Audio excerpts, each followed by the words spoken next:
है तू, दिखला दे जिंदा है तू। Piyush, thank you so much बेटा यहाँ पे आने के लिए और हमारे साथ टेस्ट कोच में जुड़ने के लिए और अपना एक्सपीरियंस साझा करने के लिए। और मैं ये आशा करता हूँ कि तमाम बच्चे जो सीयूईटी की तैयारी कर रहे हैं वो आगे आने वाले टाइम पे इससे बहुत कुछ हेल्प मिलेगी, उन लोगों को बहुत कुछ मदद मिलेगी और वो भी अपनी स्ट्रेटजी को और बेहतर बना पाएंगे और सीयूईटी को और बेहतर फोड़ पाएंगे। तकदीरें तो क्या टूटी शमशीरें तो क्या टूटी शमशीर। Hello everyone, I am Piyush, All India Rank 105 in CUET 2025, eco honour Shri college of commerce और मैं अपनी प्रिपरेशन जर्नी शेयर करने आ रहा हूँ टेस्टकोच बाय एस चांद पर, तो स्टे ट्यून्ड। हेलो एवरीवन, क्या हाल चाल बेटा आप सभी लोगों का। आई होप आप सभी लोग बहुत जबरदस्त होंगे। मैं हूं शशांक सिंह राजपूत। आज हमारे साथ में है पीयूष जो कि अभी SRCC में पढ़ रहे हैं इको ऑनर्स में। तो आज हम इस सेशन में पूरा डिटेल में चर्चा करने वाले हैं कि आखिरकार पीयूष की जर्नी कैसी रही, पीयूष ने तैयारी किस तरीके से करी, तैयारी के टाइम पे अप डाउन किस तरीके से आए और इन्होंने अलग अलग सब्जेक्ट में क्या स्ट्रेटजी अपनाई जो कि आज पीयूष SRCC में है। और सबसे लास्ट में ये भी चर्चा करेंगे कि SRCC में जाके पीयूष को कैसा लग रहा है और क्या क्या चीज़ें SRCC के एक्सपोजर के बारे में भी डिटेल में हम लोग चर्चा करने वाले हैं। तो सबसे पहले पीयूष, एक बार बेटा आप अपने बारे में बताओ कि आखिरकार आप कहाँ से हो, किस बैकग्राउंड से हो, आपके मम्मी पापा क्या करते हैं और कितना स्कोर रहा इस बार CUET में। तो मेरा नाम पीयूष गौड़ है और मैं मुजफ्फरनगर उत्तर प्रदेश से हूँ। वैसे मैं उत्तराखंड से हूँ और मेरा स्कोर इस बार रहा है 915 आउट ऑफ 1000। मेरे पापा जो हैं वो स्कूल में, उनकी जॉब है और मम्मी हाउसवाइफ। क्या बात है। पीयूष, पापा क्या करते हैं वैसे? पापा लैब अटेंडेंट हैं केमिस्ट्री में। क्या बात है। तो अब ये देखो, पीयूष की वो जर्नी है जो कि अब नज़ारा बदल देने वाली है परिवार का। और मैं हमेशा ये बात कहता हूँ कि एक परिवार में अगर एक चिराग अगर ढंग से पैदा हो जाए तो पूरे परिवार का नज़ारा बदल जाता है। तो पीयूष एक ऐसे ही मिडिल क्लास परिवार से, हमारे जैसे आपके जैसे ही मिडिल क्लास परिवार से पीयूष आया है और अब पीयूष एक ऐसी जर्नी में है जहाँ पर ये अपने पूरे खानदान का नज़रिया, एक अपने पूरे माँ बाप के प्रति लोगों का नज़रिया, समाज में जो एक माँ बाप को लोग कहते हैं कि आपका बच्चा क्या कर रहा है, जो एक डाउट करते हैं कि आखिरकार बच्चा क्या पढ़ रहा है, पता नहीं क्या कितने पैसे लगा रहे हो, कभी ऐसा कुछ सुनने को मिला पीयूष? नहीं सर, ऐसा तो नहीं सुनने को मिला क्योंकि पहले से ही एकेडमिक्स का काफ़ी अच्छा रहा है। अच्छा, तो शुरू से ही काफ़ी मतलब अच्छा रहा है एकेडमिक्स में, ऐसा नहीं सुनने को था। शुरू से ही काफ़ी अप्रिसिएशन मिलता था। क्या बात है, बहुत बढ़िया। सर सबसे पहले तो मतलब ड्रीम पूरा हो गया है, जो मतलब 11th से ही था कि श्री कॉलेज में जाना है, तो वो ड्रीम पूरा हो गया है और काफ़ी अच्छा लग रहा है। और एक्सपेक्टेशंस की अगर बात करें तो बाहर थोड़ा सा ज़्यादा ओवर हाइप्ड है, but yes it is the best. अच्छा, तो जब SRCC में पहला कदम रखा तो मतलब क्या महसूस हो रहा था? हाँ, जब तो पहली बार गया उस दिन वो 31 जुलाई का ओरिएंटेशन सेशन था हमारा और मतलब बारिश ही हो रखी थी, तो बाहर से ही गेट पर मतलब काफ़ी ज़्यादा भीड़ सी थी। तो हमने सोचा कि ये वो घड़ी आ गई है जिसके लिए मतलब मेहनत करी थी एंड मतलब दिल में धक धक हो रही थी। एंड जब एंटर करा तो देखा कि जो SRCC का क्लॉक टावर है वहाँ पे भीड़ हो रखी है, वहाँ पे सब लोग फ़ोटो खिंचवाने के लिए, तो हम भी पहले वहाँ गए, फिर फ़ोटो खिंचाई पेरेंट्स के साथ। देन उसके बाद ओरिएंटेशन के लिए ऑडिटोरियम में गए एंड बहुत बढ़िया एक्सपीरियंस था मतलब वो तो ये अंदर से ये बात महसूस हो रही थी कि मतलब बाकी लोगों के कंपैरिजन में हमने थोड़ा सा तो कुछ फोड़ा है। हाँ, तो ये तो मेरे को लग ही रहा था कि कुछ तो अचीव कर लिया है, मतलब कि जो बेस्ट कॉलेज हम बोल सकते हैं जो हम CUET से अचीव कर सकते हैं, श्री कॉलेज ऑफ कॉमर्स, वो उसमें जाके एडमिशन अगर हमें मिला है तो या वो एक अचीवमेंट वाली फीलिंग तो थी ही। तो पीयूष, एक बात मुझे बताओ, एकदम शुरुआत से मुझे बताओ, जैसे इस बार क्लास 12 और CUET दोनों एक साथ में था या ड्रॉपर था इस बार? नहीं, मेरा 12th और CUET दोनों एक ही साथ था। मैंने 12th के एग्ज़ाम भी इसी साल दिए थे और CUET का फिर उसके बाद था, 1 महीने का। तो पीयूष, एक बार हम स्टार्टिंग की शुरुआत करते हैं, मतलब कैसे मालूम चला CUET के बारे में कि CUET कोई एग्जाम है? हाँ, तो सर जैसे 10th के बाद मैंने 11th में कॉमर्स ली थी, तो शुरू में तो मेरा मतलब ये गोल था कि CA करना है, बट मैंने सोचा कि फिर मेरे को CA में मतलब उतना एक्सपोजर नहीं मिल पाएगा, वो पूरे 5 साल बस मैं किताबों में ही रह जाऊंगा। इसलिए मैंने सोचा कि कॉलेज लाइफ मैं मिस नहीं कर सकता, तो मैंने सोचा कॉलेज लेना चाहिए। तो फिर मैंने जब थोड़ी रिसर्च करी कि कॉलेज कौन सा अच्छा है सबसे कॉमर्स के लिए, तो फिर वो वही SRCC का नेम आया एंड देन देखा कि एडमिशन का क्या प्रोसीजर है, तब पता लगा कि CUET का एक एग्ज़ाम होता है वो करके, तो फिर हमें वो देना पड़ता है और इसलिए तब जाके CUET का पता लगा। ठीक है, तो CUET का मालूम चल गया। तो यहाँ पे ना बच्चों का एक बहुत बड़ा सवाल आता है जो बच्चे क्लास 12th में पढ़ते हैं कि CUET और क्लास 12th दोनों को एक साथ में मैनेज कैसे होता है, ये बच्चों का सबसे बड़ा सवाल है। कि मतलब क्लास 12 पढ़ते हैं तो सीवीटी छूट जाता है, सीवीटी पढ़ते हैं तो क्लास 12 छूट जाता है। कई सारे बच्चों का ये मिसकंसेप्शन है कि सीवीटी और क्लास 12 दोनों अलग है। तो सर जैसे सीयूईटी के लिए हमारे पास जो भी सब्जेक्ट्स होते हैं डोमेन में, तो उनका सिलेबस लगभग सेम है। कुछ थोड़े बहुत एक्स्ट्रा टॉपिक्स होते हैं जो हमें सीयूईटी के लिए एक्स्ट्रा से कवर करने पड़ते हैं, वरना जब हम 12th की प्रिपरेशन कर रहे हैं साथ साथ हमारा सीयूईटी का भी प्रिपरेशन हो रहा है। बस हमें जो प्रैक्टिस करनी है वो एक एमसीक्यू फॉर्मेट की करनी है, क्योंकि बोर्ड्स में हमें थ्योरी भी लिखनी होती है। जो मेन चीज़ आती है वो इंग्लिश होता है, कि हम इंग्लिश में जो हम 12th क्लास में पढ़ रहे हैं वो सीयूईटी में बिल्कुल नहीं आता है। सीयूईटी में जैसे वोकैब, हमारी आरसी और ग्रामर ये सब है। तो अगर बच्चे जो हैं, अब एस्पिरेंट हैं जो भी, अगर वो इंग्लिश पे शुरू से ही फोकस करके चलें और अपने मतलब 12th बोर्ड्स के लिए अच्छी प्रिपरेशन कर लें, तो मतलब वो आखिरी में जो हमें अप्रैल का मंथ मिलता है सीयूईटी प्रिपरेशन करने के लिए, जब हमारे पास और कुछ नहीं है, जब हमें उसके लिए ही प्रिपरेशन करना है, वो काफ़ी ज़्यादा फ्रूटफुल हो सकता है। तो मेन फोकस इंग्लिश पे करना है और 12th बोर्ड्स को साथ में लेके चलना है बस। 12th बोर्ड को साथ में लेके चलना है। तो पीयूष, जैसे साल भर कुछ क्लास 12th के साथ में कुछ एमसीक्यूज वगैरह एडिशनल प्रैक्टिस करी थी, या जो भी करा वो लास्ट के 3 महीनों में करा, मतलब मार्च के बाद? नहीं सर, तो मतलब मेन तो मार्च के बाद ही कहूँगा मैं। शुरू में तो ज़्यादा कुछ नहीं था, बस क्योंकि शुरू में बोर्ड्स के लिए ही फोकस था मेरा ज़्यादा। बस मैं इंग्लिश को नहीं छोड़ा था, मैंने इंग्लिश में कर रहा था सीयूईटी के लिए। जैसे ग्रामर के रूल्स वगैरह कर लिए, वो कैब पर अपनी ठीक ठाक पकड़ बना के चली थी, वो चीज़ थी। अच्छा, और जीटी तो आई थिंक दिया नहीं होगा? मैं जीटी। तो यहाँ पर ना एक मैं बहुत बड़ी बात समझाना चाहता हूँ। जैसे पीयूष ने जीटी नहीं दिया, कई सारे बच्चे अपने सब्जेक्ट कॉम्बिनेशन को लेके बहुत ज़्यादा कंफ्यूज रहते हैं, और सब्जेक्ट कॉम्बिनेशन सीवीटी के लिए सबसे इंपॉर्टेंट रोल प्ले करता है।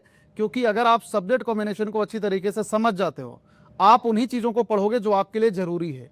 अदरवाइज अननेसेसरली सब्जेक्ट पे अगर आप फोकस करोगे, आपकी एनर्जी खराब होगी, आपका टाइम बर्बाद होगा, आपका पूरी की पूरी एनर्जी ही बर्बाद हो जाएगी।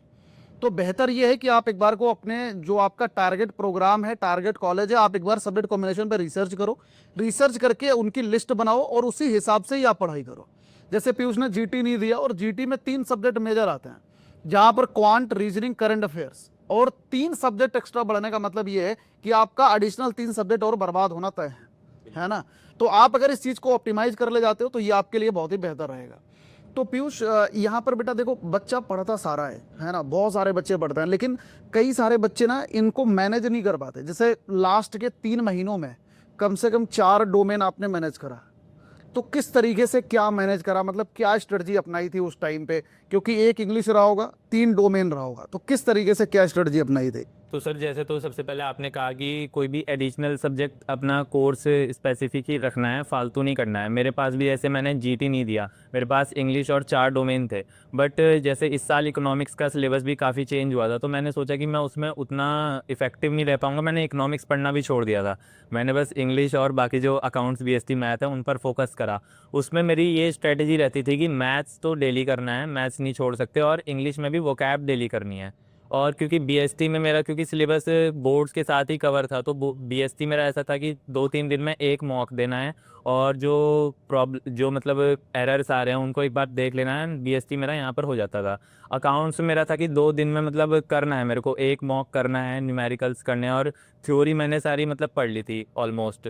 तो मतलब आप मैथ्स और इंग्लिश मतलब इनको तो बिल्कुल मत छोड़िए अगर आपके पास ये सब्जेक्ट हैं, और बाकी आप ऑल्टरनेट डेज पर कर सकते हैं। तो पीयूष, मार्च के बाद जब तैयारी चालू करी तो 3 महीनों में एक बार को डर नहीं लग रहा था बेटा बोर्ड के पेपर के बाद कि कैसे मैनेज होंगे ये 4 सब्जेक्ट? डर तो मतलब बहुत लग रहा था कि अगर कुछ भी ऊपर नीचे हुआ, क्योंकि हमारे पास कई सारी चीज़ें, जैसे नॉर्मलाइजेशन में ही अगर कुछ गड़बड़ हो गई, या कंप्यूटर ख़राब हो गया, या अगर सवाल जो करे वो नहीं आए, तो काफ़ी मतलब दिक्कत तो थी इसी चीज़ की, डर तो था ही। बट या प्रैक्टिस करते रहे, एंड वो चीज़ें हमारे हाथ में नहीं थी, उतना ही कर सकते हैं इतना हमारे हाथ में था, तो बस उस पर फोकस करा, एंड रिज़ल्ट फिर अपने फेवर में ही आया।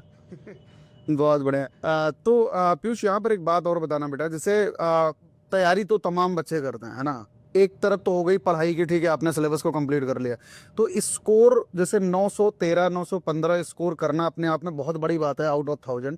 तो स्कोर को कैसे बूस्ट करा था, मतलब उसके पीछे क्या स्ट्रेटजी थी? सर तो CUET एक ऐसा एग्ज़ाम है, मतलब आप बिना मॉक करे इसे नहीं निकाल सकते हो। आपने सिलेबस कर लिया है या आपने सोचा कि मैंने बोर्ड में आपके मे बी 99% 98% भी आ गए हैं, तब भी आप ये नहीं कह सकते कि आपका CUET में बहुत अच्छा स्कोर आएगा। आप जब तक MCQ बेस्ड प्रैक्टिस बहुत ज़्यादा नहीं करोगे, बिल्कुल MCQ पर फोकस नहीं करोगे, एक एक लाइन नहीं पढ़ोगे, तब तक CUET में इतना 900 प्लस स्कोर लाना मतलब पॉसिबल नहीं है। अच्छा पीयूष, मैथ्स में कितना स्कोर था?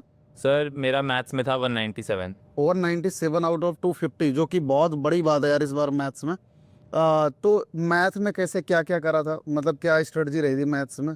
सर तो जैसे बोर्ड के लिए मेरा मैथ्स का उतना ज़्यादा अच्छा नहीं गया था, तो फिर मैंने सोचा था कि अब मैथ्स इको ऑनर्स करना है तो फिर मैथ्स को मैं नहीं छोड़ सकता, तो सबसे ज़्यादा फोकस मतलब मेरा मैथ्स पर ही था। तो मतलब बिल्कुल बेसिक से ही, जैसे आपके मैंने सारे लेक्चर मतलब कई बार देखे कि जो चीज़ समझ में नहीं आ रही उसी पॉइंट को देखा, क्योंकि कई ऐसे टॉपिक होते हैं जो हमें आते हैं उनके बस क्वेश्चन प्रैक्टिस करे, वरना फिर बाकी जो चीज़ें हैं उनका पहले कॉन्सेप्ट समझा, देन उनके फिर लॉन्ग आंसर्स भी करे, देन फिर MCQ पर शिफ्ट हुए, देन बहुत सारे MCQ करे, उसके बाद मतलब जो प्रैक्टिस करके जो कंसिस्टेंटली जो फिर मतलब एक एक्सपोनेंशियल हमें हमारे जो मार्क्स बढ़ते हैं, तो वो चीज़ रही सर।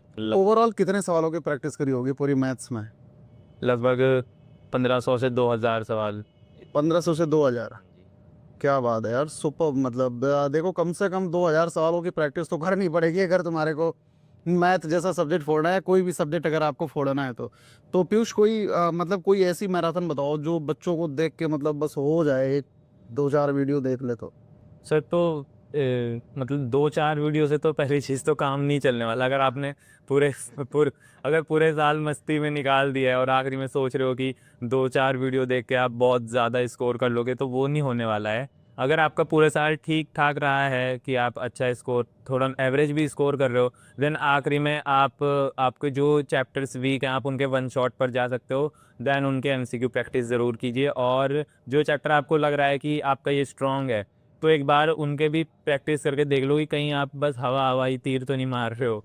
कि आपको ये लग रहा है स्ट्रॉन्ग है, तो आपको उसकी प्रैक्टिस काफ़ी ज़रूरी है। मतलब मेन चीज़ प्रैक्टिस का ही खेल है सारा। अच्छा, कोई और ऐसी मैराथन क्लास बताओ जहां से तुम्हें ऐसा लग रहा हो कि अगर बच्चा कर ले तो काफ़ी ज़्यादा हेल्प मिल जाती है एंड मोमेंट पे। कौन कौन सी क्लासेस ऐसी करी थी? सर एक तो आपने जो कराए थे, मतलब आखिरी मतलब पहले बोर्ड्स के जो कराए थे वो मैंने अटेंड करे थे, उनसे काफ़ी अच्छा रहा था। देन जो है फिर पूरा एक सिलेबस होने के बाद जो आपने क्वेश्चन प्रैक्टिस की जितनी मैराथन्स कराई थी वो मैंने सारी करी थी। लाइक पूरी एक दिन में पूरी बुक 1, फिर अगले दिन बुक 2, तो ये जो लगातार प्रैक्टिस थी इससे काफ़ी ज़्यादा हेल्पफुल मिली थी जो आपने कराए थे। काफ़ी मतलब क्वेश्चंस उससे मैच करे थे पेपर के टाइम पे? बहुत सा। अच्छा, पेपर के टाइम पे पीयूष मतलब कैसा था एग्जाम सेंटर पे, क्या माहौल था इस बार एनटीए का? क्योंकि कई सारे बच्चों की ज़िंदगी ख़राब कर दी इस बार एनटीए ने।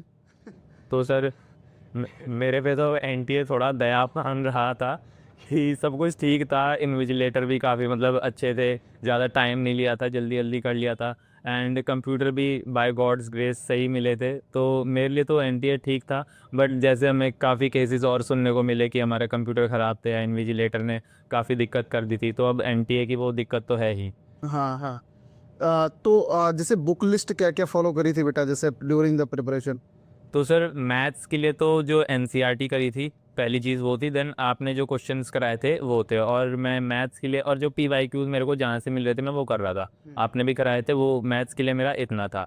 फॉर BST मैं पूरे साल तो हमें मनोज एक सुभाष दे करके हैं कोई ऑथर, उनकी बुक हमने स्कूल में पढ़ी थी, देन BST के लिए NCERT पढ़ी थी।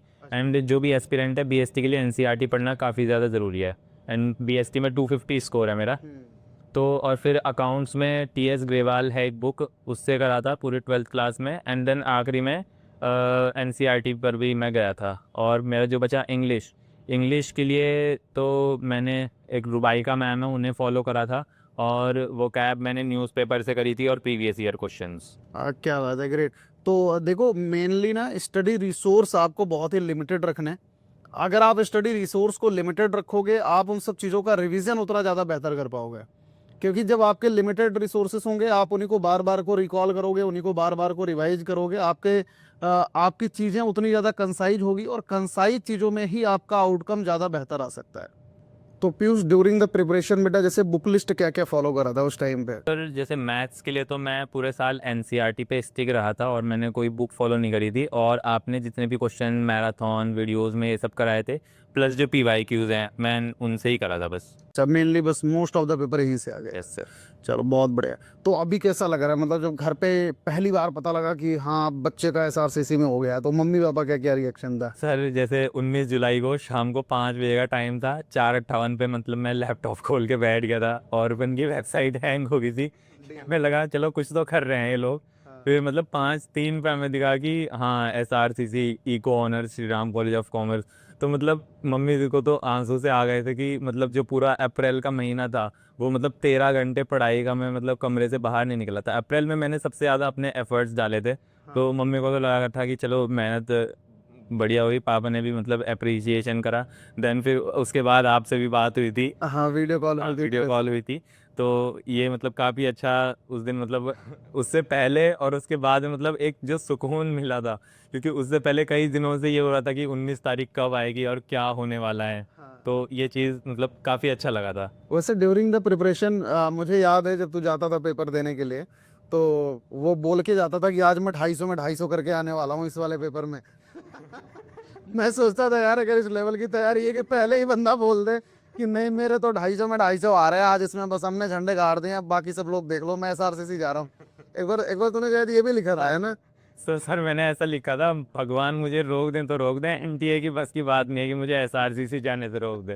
तो ये इस लेवल का कॉन्फिडेंस चाहिए यार, मतलब सीरियसली। और मैं बता रहा हूँ इसने तैयारी उस लेवल की करी थी कि मतलब समझ रहे हो, ये कोई मतलब ऐसा नहीं है कि कोई अहंकार वाली बात है या कुछ भी, ये ना एक सेल्फ कॉन्फिडेंस वाली बात है। जब इंसान दिन रात एक करके भाई 14 घंटे 15 घंटे रगड़ के जब मेहनत करता है ना, फिर बाद में उसके अंदर से ये बात निकलती है कि भाई ये भगवान रोक दे तो रोक दे, नहीं तो है के बस की बात नहीं है। ये जबरदस्त था। तो पीयूष मतलब फाइनली जब तूने मतलब रिजल्ट सब लोग एक साथ में देख रहे थे, मम्मी पापा सब लोग? पूरा फैमिली एक साथ में देखा था। हाँ, तो फिर घर में मिठाई उठाई बटी फिर? हाँ सर, मिठाई बटी। हाँ, और मतलब काफ़ी अच्छा शाम को फिर बढ़िया पार्टी वार्टी हुई, मोमोज बर्गर एंड काफ़ी मतलब बढ़िया था।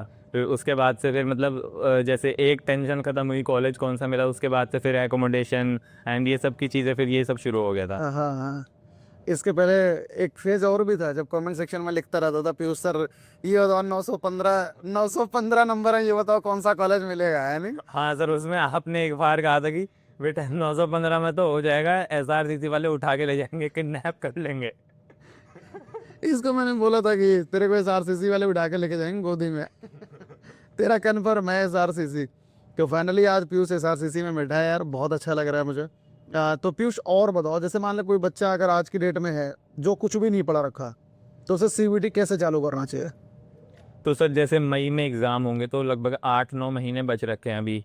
तो हाँ। इंग्लिश सबसे पहले इंग्लिश स्टार्ट कर दे, वो डेली 10-15 वर्ड्स वो कैब के कर ले, और कोई अच्छा सा यूट्यूब पे टीचर देख के या जो भी है तो अपनी ग्रामर स्ट्रॉन्ग कर ले, और रीडिंग कॉम्प्रिहेंशन के लिए वो न्यूज़पेपर पढ़ सकता है, द हिंदू, इंडियन एक्सप्रेस, ये सब।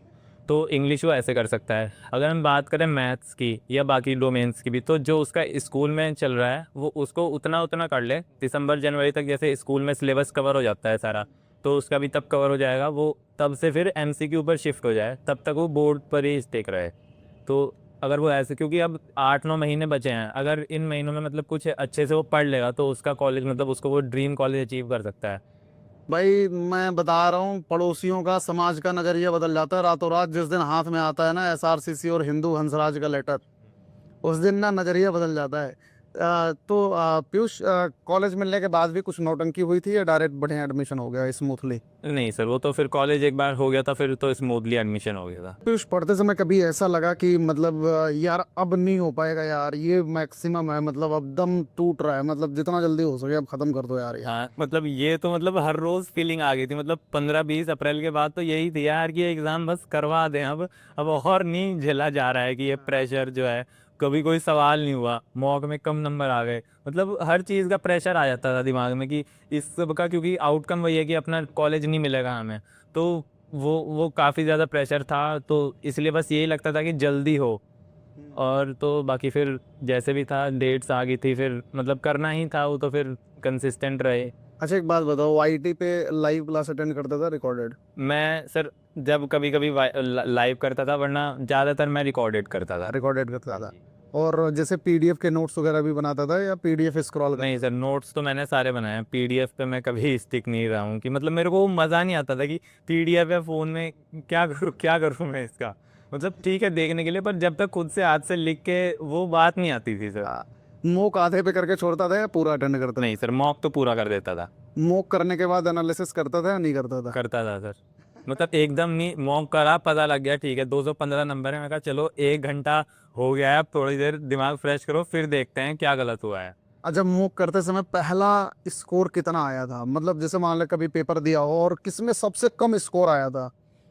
मैथ्स ही था सर, ऑलमोस्ट कितना 162 168 के आसपास था। ये सबसे कम स्कोर आया ये था। सबसे कम था। वैसे भाई मैं बता दे रहा हूँ, इसमें डिमोटिवेट होने की कोई ज़रूरत नहीं है। इसका 160 162 है। मैंने बहुत सारे बच्चे ऐसे देखे हैं जिनका 20-20 नंबर आने के बावजूद भी उन्होंने 200 नंबर स्कोर करा है। तो कोई भी ये मत सोचना कि टॉपर बस ऐसे ही होता है जिनका 170 या जिनका 160 170 नंबर आता है, ठीक है ना।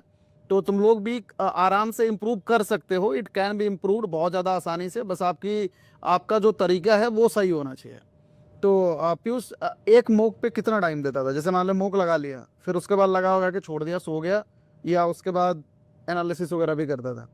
तो सर जैसे मैथ्स का मॉक है या अकाउंट्स का मॉक है, उनमें पूरा 1 घंटा तो वैसे लग जाता था। वो जल्दी, मतलब मैं 57-58 मिनट में होता था वो मैक्सिमम कभी, वरना 1 घंटा लग जाता था उसे करने में।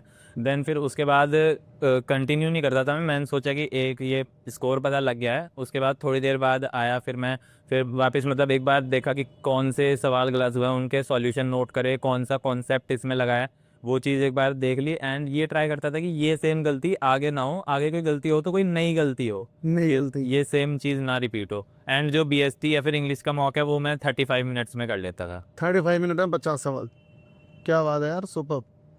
अच्छा, जैसे during the preparation mobile addiction कभी ऐसा लगा कि मतलब अब यार मोबाइल एडिक्शन मेरे को हो गया, क्योंकि आधी जनता मोबाइल एडिक्शन की है। तो सर 12th में तो मैंने करा था, यूट्यूब पे शॉर्ट्स भी देखी थी, इंस्टा पे रील भी देखी थी। बट जब मैं अप्रैल का वो महीना था, वो मतलब गेम चेंजिंग मंथ मैं कहूँगा उसे, उसने ही मतलब सारी कसर पूरी कर दी थी, जो 12th में जो काम चोरी करी थी थोड़ी बहुत।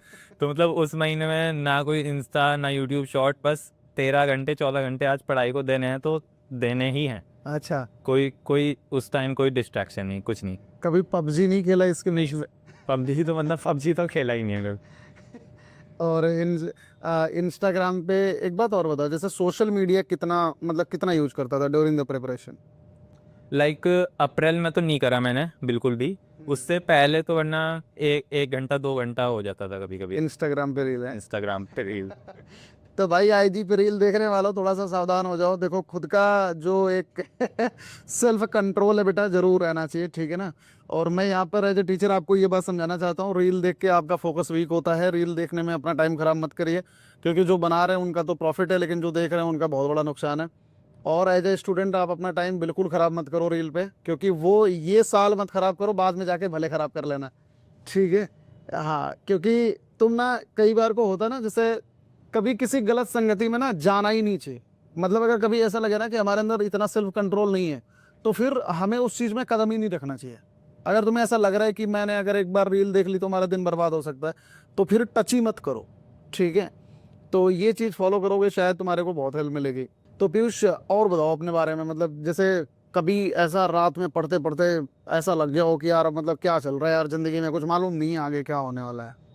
तो सर जैसे जब मैं 12th में था तब मैं रात को पढ़ता था। हाँ। जब मैं फिर अप्रैल के महीने में मैं सुबह 4 बजे उठ जाता था, सुबह 4 से रात 10 बजे मैं सो जाता था। इस रूटीन पे मैं पूरे 30 दिन स्टिक रहा बहुत अच्छे से। और अच्छा। बिल्कुल मतलब अप्रैल में मैं अर्ली मॉर्निंग वाला काम कर लेता था, कि सुबह 7-8 बजे तक मेरी 3-3.5 घंटे की पढ़ाई हो जाती थी।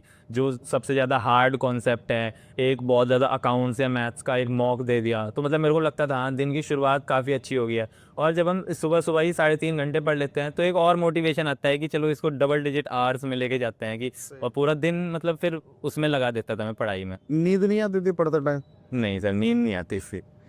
कभी ड्यूरिंग द मैराथन ऐसा नहीं लग रहा था कि सर इतना रगड़ रहे हैं, मतलब क्या यार, मतलब इतना नहीं करना चाहिए, थोड़ा कम पढ़ा दो? सर मैंने तो सोचा था कि जितना भी रगड़ लो वो मतलब गोल पूरा हो जाना चाहिए हमारा, ये चीज़ थी। और ये भी था कि कितने ही दिन हैं, 30 दिन बचे हैं, 30 35 45 दिन बचे हैं, इतने में कर लेंगे तो हमारा मतलब उद्धार हो जाएगा। और अगर अभी छोड़ दिया तो फिर वापस मतलब कि यार तब कर लेता, वो रिग्रेट वाली फीलिंग बहुत बुरी होती है। सही बात है। कभी वो आईटी कमेंट में आके स्पैम नहीं करा सर, क्लास बंद कर देते? नहीं सर, ये काम नहीं करा। यार ये मत करा करो, मतलब बहुत दुख होता है यार, 6 घंटे 7 घंटे पढ़ाने के बाद जो तुम लिखते हो ना सर अब छोड़ दो, अब बहुत ज्यादा नींद आ रही है, समझ रहे हो? यही फिर हकीकत बता देना, मतलब ऐसा मत बोलना क्योंकि ये सारे तुम्हारे हाँ सर, मैं बिल्कुल हकीकत बता रहा हूँ। मतलब मेरे को दिखता था कि बच्चे कह रहे हैं कि हाँ बंद कर दो, मैं कहा चलो सर जब तक पढ़ा रहे हैं हम तो पढ़ लेंगे, ऐसा कुछ नहीं है बंद कर दो, ऐसा कुछ नहीं था। अच्छा पीयूष, यहाँ पर एक और बहुत अहम सवाल है कि कई सारे बच्चों के पेरेंट्स ये बात समझते नहीं है कि बच्चों का करियर कितना ज़्यादा इंपॉर्टेंट है, और वो उन्हें कई सारे अननेसेसरली कामों में इंडल्ज करते हैं, और जिसका नतीजा ये होता है कि बच्चे अपने ट्रैक से भटक जाते हैं। मैं इस बात से 100% अग्री करता हूँ कि कोई भी पेरेंट्स अपने बच्चों का करियर कभी बर्बाद नहीं करने के बारे में सोचते, लेकिन वो अनइंटेंशनली हो जाता है कई बार को। कई सारी बच्चियाँ ऐसी हैं जो पढ़ना चाहती हैं लेकिन घर वाले उन्हें पढ़ाना नहीं चाहते, घर वाले उन्हें डिस्ट्रैक्ट करते हैं, उन्हें लगता है कि ये तो पढ़ लेगी, दिल्ली कैसे जाएगी, ये वो कैसे करेगा, ये वो। तो Piyush, during the preparation parents का साथ कैसा रहा है बेटा? तो सर पेरेंट्स की तरफ से मतलब बहुत अच्छा सपोर्ट मिला है। और मतलब मेरे को कुछ, मैं जब प्रिपरेशन कर रहा था मैंने कभी एक मतलब पानी का गिलास भी इधर उधर नहीं कराया ज़्यादा, हर चीज़ हाथ पे मिल जाती थी मेरे को, एंड मैं पूरा फोकस था अपनी पढ़ाई पे। एंड जो मतलब अगर पेरेंट्स ऐसा सोच रहे हैं जिनके भी, तो मतलब ये उनकी भी रिस्पॉन्सिबिलिटी है कि वो अपने बच्चों का करियर के साथ एक तरह से खेल रहे हैं। तो मतलब ये बिल्कुल भी नहीं करना चाहिए, because education and career is the very important thing in our life. यहाँ पर मैं एक बात और ऐड ऑन करना चाहता हूँ। मैं हर साल तमाम बच्चों से मैं कनेक्टेड रहता हूँ, बहुत सारे बच्चे मुझसे अपनी फीलिंग शेयर करते हैं, और ना जाने कितने बच्चे ऐसे हैं जिनके पेरेंट्स उनको पढ़ने ही नहीं देते, मतलब उनको घर के कामों में कहीं खेत में भेज देंगे, कहीं मार्केट रोज भेज रहे होंगे, कहीं किसी काम में इंडल्ज कर देंगे। आप प्लीज़ इस बात को समझिए कि सिर्फ 1 साल आपका सेक्रीफाइस आपके बच्चे की पूरी ज़िंदगी बना सकता है। आप ये बात मत सोचिए कि उसका रिटर्न क्या है, आप ये बात मत सोचिए कि वो उस टाइम पे आपका काम हो रहा है कि बिगड़ रहा है। परिवार की जिम्मेदारियां हर इंसान पे होती हैं, परिवार की रिस्पॉन्सिबिलिटीज हर इंसान की होती हैं। काम कभी भी रुकता नहीं है, काम हमेशा चलता रहता है, लेकिन इसी बीच में हर किसी को मैनेज करना पड़ता है। इसी चीज़ में अपने बच्चे को आपको पढ़ने का टाइम देना पड़ता है। तो मैं यही कहना चाहता हूँ कि आप अपने बच्चे को पढ़ाई के लिए इनकरेज करिए, क्योंकि एक पढ़ा लिखा इंसान पहली बात तो समझदार होता है, वो इंसान अपनी ज़िंदगी के डिसीजन लेने के लिए काफ़ी कामयाब होता है, अपनी ज़िंदगी के डिसीजन को खुद ले सकता है, और आपके पूरे परिवार को एक बच्चा बदल सकता है अगर उसने ढंग से पढ़ाई कर ली तो आप लोग थोड़ा सा अपने बच्चों को सपोर्ट दिखाइए, और सिर्फ उनको फाइनेंशियली नहीं, मेंटली भी। बच्चे कई बार को टूटते हैं, बच्चों का कई बार पढ़ने का मन नहीं करता, टेस्ट में कम स्कोर आता है, आप उन्हें डांटिए मत, आप उन्हें समझाइए, और अगर आपसे नहीं मैनेज हो रहा है आप उनको उनके टीचर पर छोड़ दीजिए कि हाँ ठीक है जो सर कह रहे हैं आप जाके उनकी बात मान लो। बस एकदम आंख बंद करके बच्चा भरोसा करेगा, और मैं ये उम्मीद करता हूँ कि बच्चा आपके जो आपकी उम्मीदें हैं उन पर खड़ा जरूर उतरेगा। पीयूष, सोशल सर्कल कैसा है बेटा? डकैती करने में मजा आती है कि नहीं दोस्तों के साथ में? तो सर मेरे मतलब बहुत ज़्यादा पक्के दोस्त तो 1 2 ही थे, और मज़ा तो आता ही था मतलब बकैती करने में। तो मतलब उसे कंट्रोल में करा, और आखिरी टाइम में बोर्ड्स के टाइम पे और अप्रैल में ये सब बंद कर दिया था। हेल्थ में बहुत मज़े करे थे। तो भाई देखो, सीधी सी बात इतनी है, जब पढ़ने का टाइम आ जाए फिर दुनियादारी को मारो गोली, सीधा पढ़ाई पे ध्यान दो। ठीक है, एक तरफ मजे करो, एक तरफ लेकिन पढ़ाई रुकनी नहीं चाहिए किसी कीमत पे। ठीक है, जब आपके पास टाइम है खूब मजे मार लो, लेकिन जब पढ़ने का टाइम आ जाए बस उस समय ना दुनियादारी सब भूल जाओ। सही कह रहा हूँ? बिल्कुल सर। हाँ, तो बस यही चीज़ है। देखो, यही चीज़ पीयूष को आज की डेट में एसआरसीसी में खड़ा करा है, और पीयूष आज की डेट में इको ऑनर्स में है। तो पीयूष, आगे क्या प्लान है? सर आगे तो अभी तो एमबीए का प्लान है, पहले मतलब यहाँ से ही अच्छा सीजीपीए लेना है, देन प्लेसमेंट, देन एमबीए। अभी तो कॉर्पोरेट का ही प्लान है मेरा। फ्रेशर हो गया? फ्रेशर अभी नहीं हुआ है।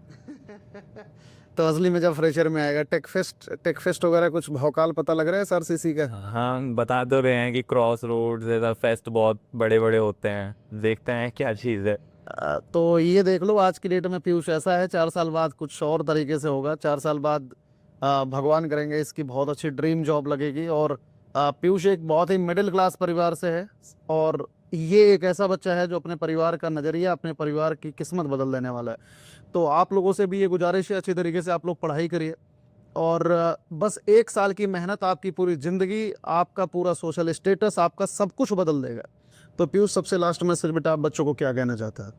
तो लास्ट मैसेज मेरा यही रहेगा कि ठीक है, आपकी 12th है, आप मज़े भी कीजिए, लेकिन जब एक बार पढ़ने का मौका आ जाए तो फिर मतलब पढ़ाई से बिल्कुल पीछे नहीं हटना है। जब तक मतलब जितनी जान है सब झोंक देनी है कि आप जो आपका ड्रीम है, जो आपका गोल है, जो बेस्ट आप अचीव कर सकते हो अपने पोटेंशियल का, आप वो अचीव कर लो। क्योंकि जो ये मैंने अगर आपको ये फीलिंग आ रही है कि मैंने और अच्छा कर सकता था, तो वो रिग्रेट बहुत बुरा है, आपको वो नहीं होना चाहिए। Give your 100%। Piyush, thank you so much बेटा आने के लिए और हमारे साथ में जुड़ने के लिए और अपना एक्सपीरियंस साझा करने के लिए। तो बच्चों, इसी तरीके की और वीडियो के साथ में चैनल को सब्सक्राइब करके जरूर रखिए। मिलता हूं मैं किसी और बच्चे के साथ और उसकी जर्नी के साथ।